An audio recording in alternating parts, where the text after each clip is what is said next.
Hi, y'all. How are you?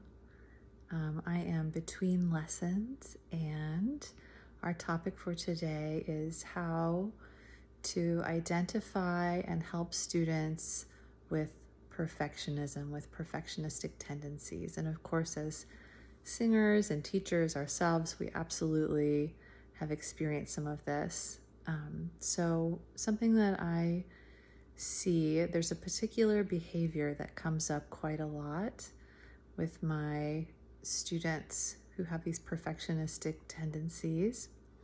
They tend to have a few things in common. They tend to be highly, highly intelligent.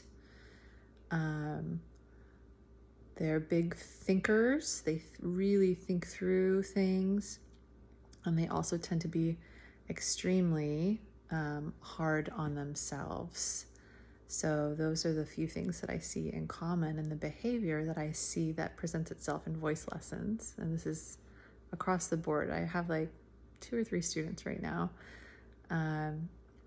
who did this or who are doing it, but who are, quote, recovering from this behavior, is that when we're doing something in a lesson and they don't get it right away, they just stop and repeat that thing over and over and over and over and over and over again without allowing me to jump in and help them, without allowing me to fix it. They just get into like a loop. Like it's almost like I see their eyes like lock.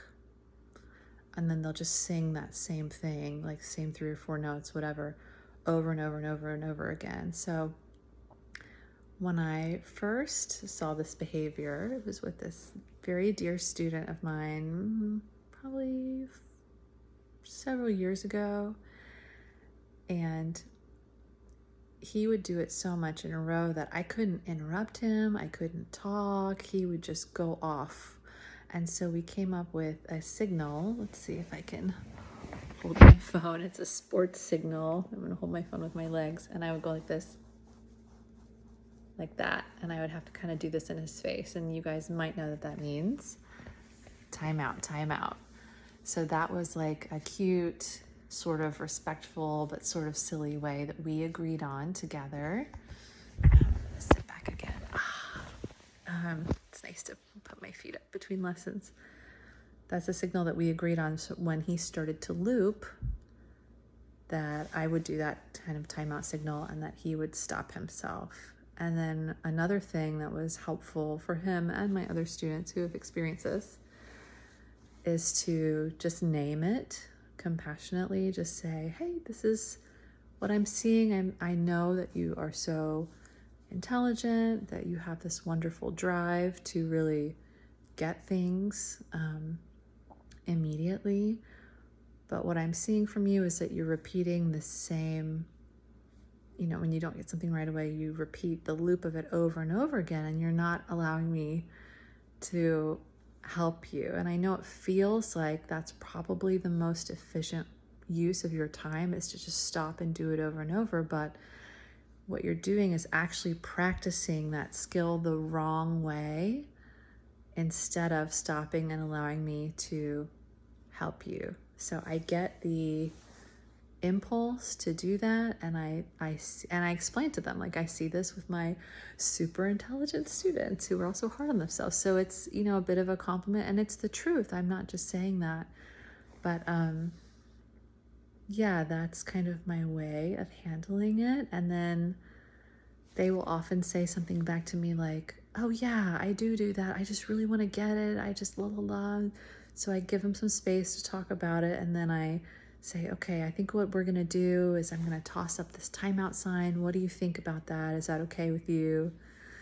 And they've always said, oh yeah, of course, and I'm sorry if I'm singing over you. I don't mean to like sing or talk over you. And I'm like, oh, it's okay. I know it's not about me. You have a really good drive to learn, and I don't want to dampen that. It's just that this particular behavior is actually an inefficient use of our time. So that has actually worked really, really beautifully. And usually between the two of us, we are able to kind of train them out of that behavior. And it carries over in other ways into their lessons as well. They're able to stay calmer when they've made a mistake, pause themselves, listen for some feedback, try again. And I just see it really helping them sort of, stay grounded, process things better, deal with, quote, failure better, even though it's not failure, it's just not getting something on the first try. So, I just wanted to come on here and say a little bit about that. Maybe this will be helpful for someone else out there.